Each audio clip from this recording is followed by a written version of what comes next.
कर कमलों में कमल सजे, रक्त वर्ण है भेद।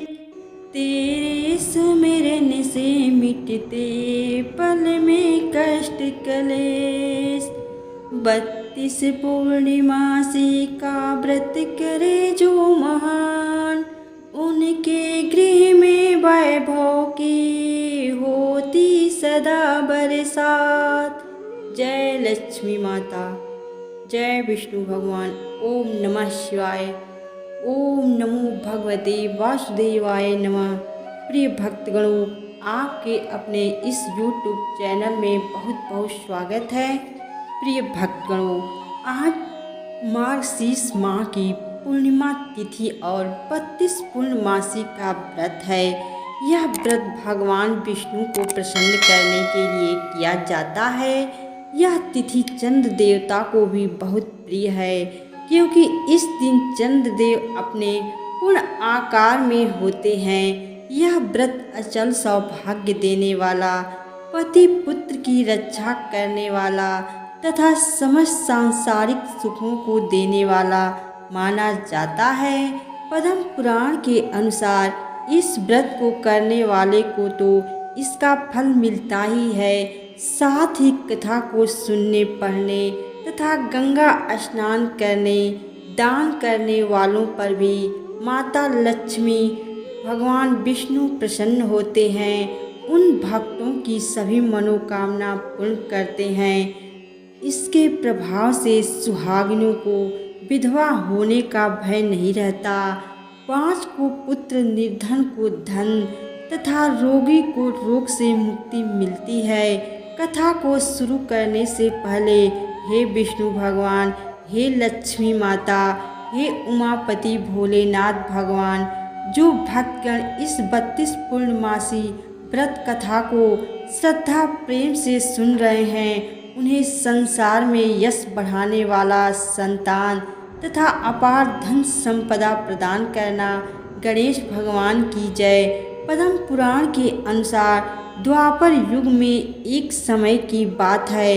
यशोदा जी ने कृष्ण जी से कहा, हे कृष्ण, तुम सारे संसार के उत्पन्न करता, पोषक तथा उसके संहार करता हो। आज कोई ऐसा व्रत मुझसे कहो जिसके करने से मृत्यु लोक में स्त्रियों को विधवा होने का भय ना रहे तथा यह व्रत सभी मनुष्यों की मनोकामनाएं पूर्ण करने वाला हो। कृष्ण कहने लगे, हे माता, तुमने अति सुंदर प्रश्न किया है। मैं तुमसे ऐसे ही व्रत को विस्तार पूर्वक कहता हूँ। हे माँ, सौभाग्य की प्राप्ति के लिए स्त्रियों को 32 पूर्णमासी का व्रत करना चाहिए। इस व्रत के करने से स्त्रियों को सौभाग्य संपत्ति मिलती है। यह व्रत अचल सौभाग्य देने वाला एवं भगवान शिव के प्रति मनुष्य मात्र की भक्ति को बढ़ाने वाला है। यशोदा जी कहने लगी, हे कृष्ण, सर्वप्रथम इस व्रत को मृत्यु लोक में किसने किया था, इसके विषय में विस्तार पूर्वक मुझसे कहो। तब भगवान श्री कृष्ण जी कहने लगे कि इस भूमंडल पर एक अत्यंत सुप्रसिद्ध राजा चंद्रहास थे। उनके बहुत ही सुंदर कार्तिका नाम की एक नगरी थी। वहाँ पर धनेश्वर नाम का एक ब्राह्मण रहता था और उसकी स्त्री अति सुशीला रूपवती थी। दोनों ही उस नगर में बड़े प्रेम के साथ रहते थे। घर में धन धान आदि की कमी नहीं थी, किंतु उनको एक बहुत बड़ा दुख था कि उनके कोई संतान नहीं थी। इस दुख से वह अत्यंत दुखी रहते थे। एक समय एक बड़ा तपस्वी योगी उस नगर में आया। वह योगी उस ब्राह्मण के घर को छोड़कर अन्य सभी के घरों से भिक्षा लाकर भोजन किया करता था। रूपवती से वह भिक्षा नहीं लिया करता था।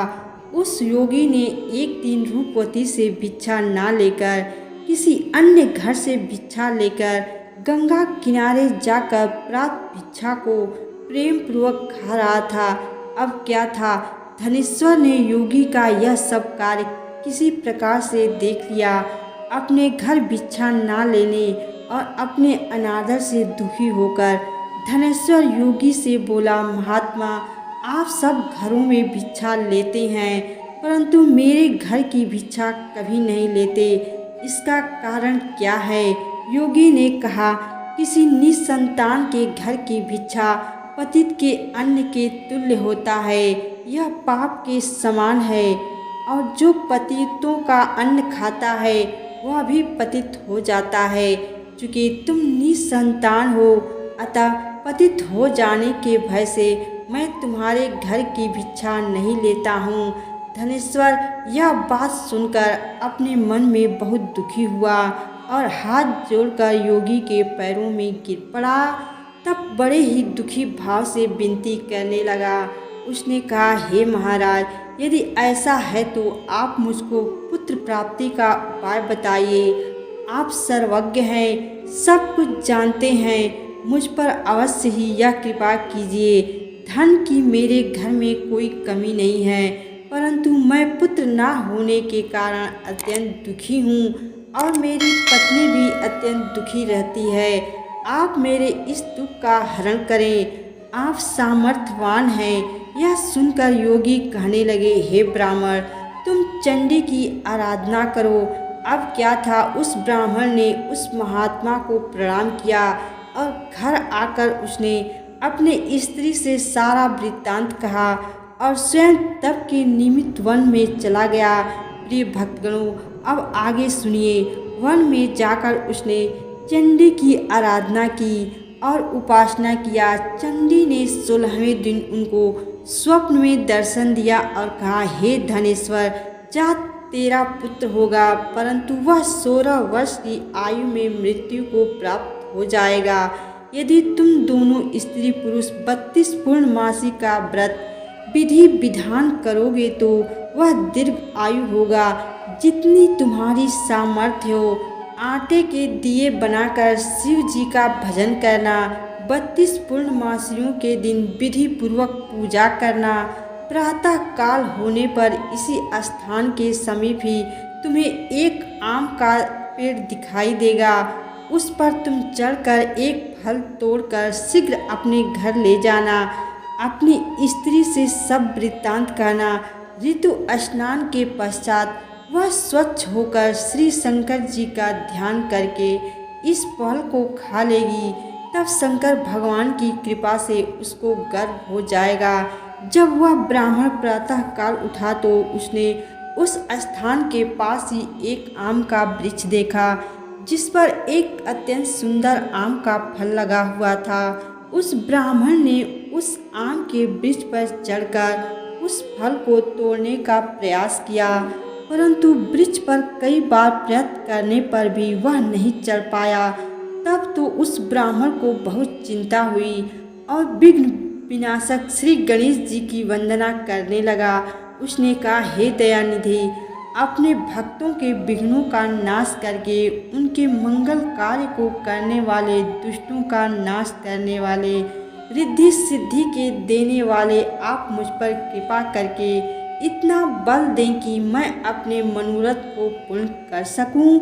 इस प्रकार गणेश जी की प्रार्थना करने पर उनकी कृपा से धनेश्वर वृक्ष पर चढ़ गया और उसने अति सुंदर आम का फल देखा। उसने विचार किया कि जो वरदान से फल मिला था वह यह है और कोई फल दिखाई नहीं देता। इसलिए उस धनेश्वर ब्राह्मण ने जल्दी से उस फल को तोड़कर अपने स्त्री को ला कर दिया और उसकी स्त्री ने अपने पति के कहे अनुसार उस फल को खा लिया और वह गर्भवती हो गई। देवी जी की असीम कृपा से उसे एक अत्यंत सुंदर पुत्र उत्पन्न हुआ जिसका नाम उसने देवी दास रखा। माता पिता के हर्ष और शौक के साथ वह बालक शुक्ल पक्ष की चंद्रमा की भांति अपने पिता के घर में बढ़ने लगा।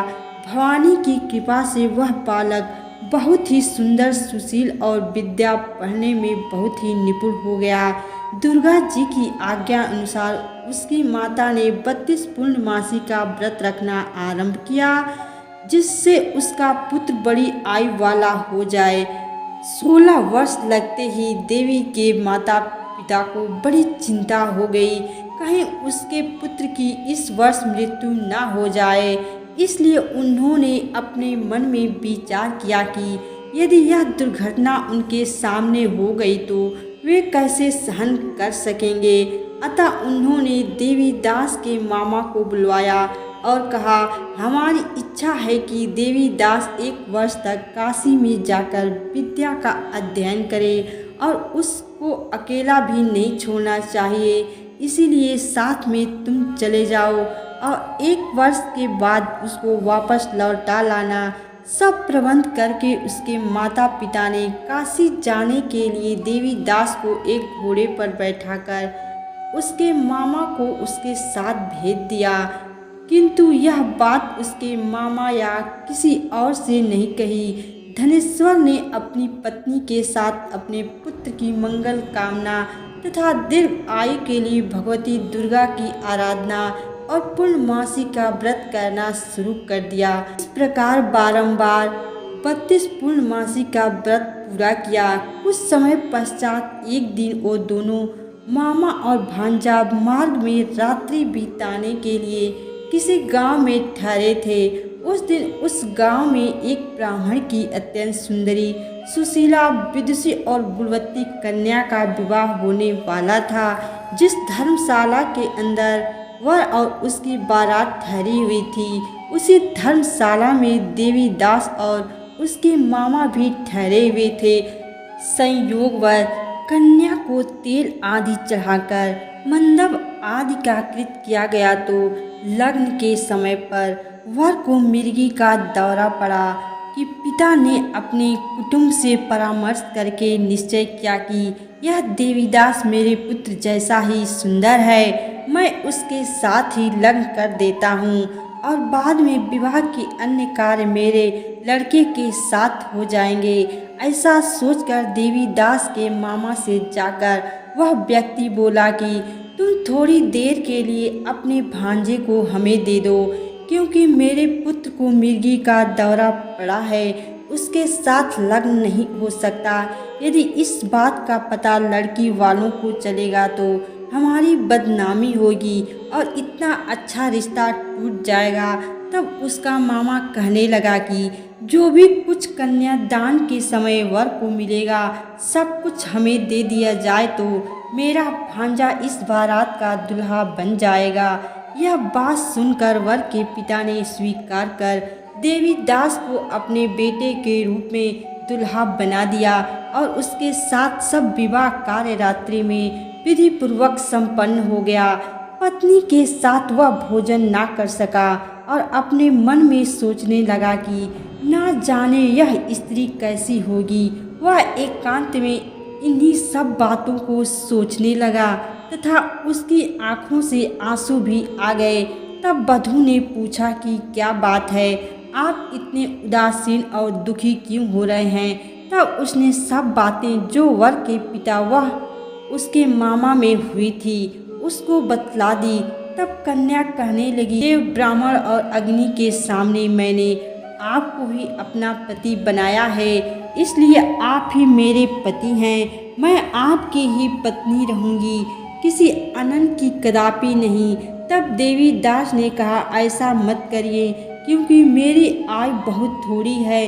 मेरे पश्चात आपकी गति क्या होगी, इस बात को अच्छी तरह विचार कर लो। परंतु वह दृढ़ विचार करने वाली थी, बोली कि जो आपकी गति होगी वही मेरी गति होगी। हे स्वामी, आप उठिए और भोजन करिए, आप निश्चित ही भूखे होंगे। इसके बाद देवीदास और उसकी पत्नी दोनों ने भोजन किया तथा शेष रात्रि वे सोते रहे। प्रातः काल देवीदास ने अपनी पत्नी को 3 नगों से जड़ी हुई एक अंगूठी दी, एक रूमाल दिया और बोला, हे प्रिय, इसे लो और संकेत समझकर स्थिर चित्त हो जाओ। निश्चित होकर तुम आराम से अपने पिता के घर रहो। मेरा मरण और जीवन जानने के लिए एक पुष्प वाटिका बना लो, जिसमें सुगंधित वाली एक वन मालिका लगा लो। उसको प्रतिदिन जल से सींचती रहना और आनंद के साथ खेलो कूदो। तथा उत्सव मनाओ। जिस समय जिस दिन मेरा प्राणात होगा, मैं मरूंगा, ये फूल सूख जाएंगे और या फिर हरे भरे हो जाएं तो जान लेना कि मैं जीवित हूँ। देवीदास यह समझाकर वहाँ से चला गया। प्रातः काल होते ही वहाँ पर गाजे बाजे बजने लगे। जिस समय विवाह के कार्य समाप्त करने के लिए वर तथा सब बाराती मंडप में आए तो कन्या ने वर को भली प्रकार से देखकर अपने पिता से कहा, यह मेरा पति नहीं है, मेरा पति वही है जिसके साथ रात्रि में मेरा विवाह हुआ था। इसके साथ मेरा विवाह नहीं हुआ है। यदि यह वही है तो बताएं, मैंने इसको क्या दिया। कन्यादान के समय जो मैंने आभूषण आज दिए थे उन्हें दिखाएं तथा रात में मैंने कौन सा गुप्त बातें इससे कही है वह बताए। यह सब सुनकर पिता ने उसके कथन अनुसार वर को बुलाया। कन्या की यह सारी बातें सुनकर वह कहने लगा कि मैं कुछ नहीं जानता। इसके पश्चात लज्जित होकर वह अपना सा मुंह लेकर चला गया और सारी बारात भी अपमानित होकर वहां से लौट गई। प्रिय भक्तगणों, भगवान श्री कृष्ण आगे कहते हैं, हे माता, इस प्रकार देवीदास काशी विद्या अध्ययन के लिए चला गया। जब कुछ समय बीत गया तो काल से प्रेरित होकर एक सर्प रात के समय उसको डसने के लिए वहां आया। उस विषधर के प्रभाव से उसके शयन का स्थान चारों ओर से विष की ज्वाला से विषैला हो गया। माता पिता के पूर्णमासी व्रत करने के प्रभाव से वह सर्प उसको काट नहीं पाया, क्योंकि पहले ही उसके माता ने 32 पूर्णमासी का व्रत रखा था।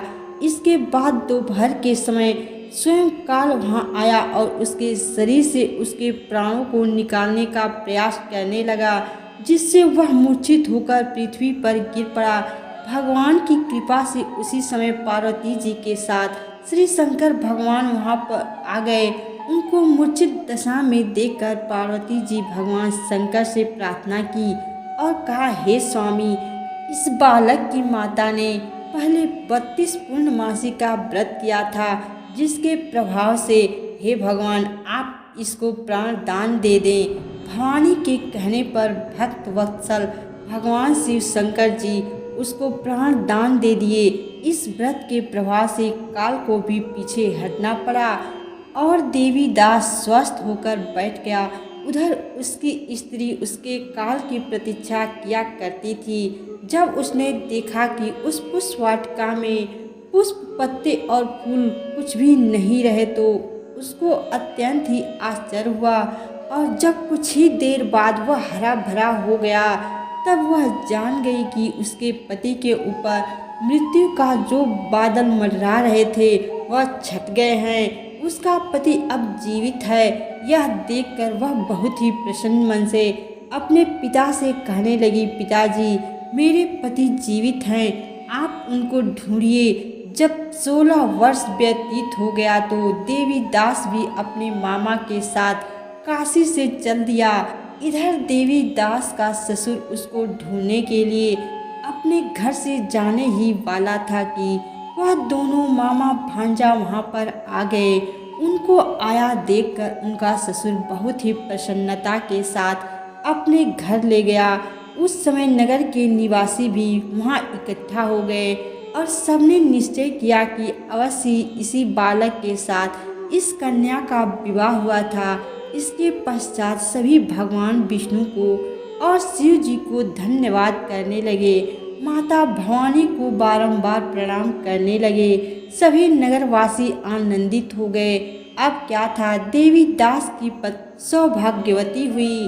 कुछ दिन बाद देवीदास अपनी पत्नी और मामा के साथ अपने ससुर के घर से बहुत सा उपहार और धन लेकर अपने घर के लिए प्रस्थान किया।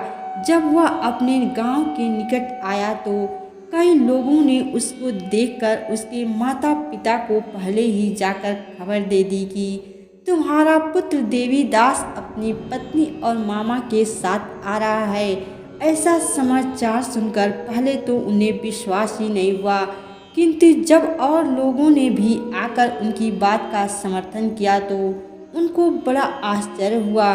लेकिन थोड़ी देर में देवी दास ने आकर अपने माता पिता के चरण में अपना सिर रखकर प्रणाम किया और उसकी पत्नी ने अपने सास ससुर के चरणों को स्पर्श किया तो माता पिता ने अपने पुत्र और वधू को अपने हृदय से लगा लिया और दोनों को आंखों में खुशी के आंसू बह चले। अपने पुत्र और पुत्र वधू के आने की खुशी में धनेश्वर ने बड़ा भारी उत्सव किया और ब्राह्मणों को भी बहुत सा दान दक्षिणा देकर प्रसन्न किया। प्रिय भक्तगणों, भगवान श्री कृष्ण कहने लगे, इस प्रकार धनेश्वर 32 पूर्णमासियों के व्रत के प्रभाव से पुत्रवान हो गया।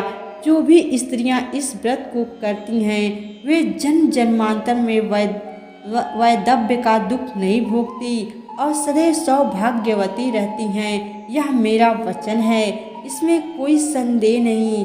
यह व्रत पुत्र पौत्र देने वाला तथा संपूर्ण मनोकामनाओं को पूर्ण करने वाला 32 पूर्णमासियों के व्रत से व्रती को सभी इच्छाएं भगवान शिव जी की कृपा से पूर्ण हो जाती हैं।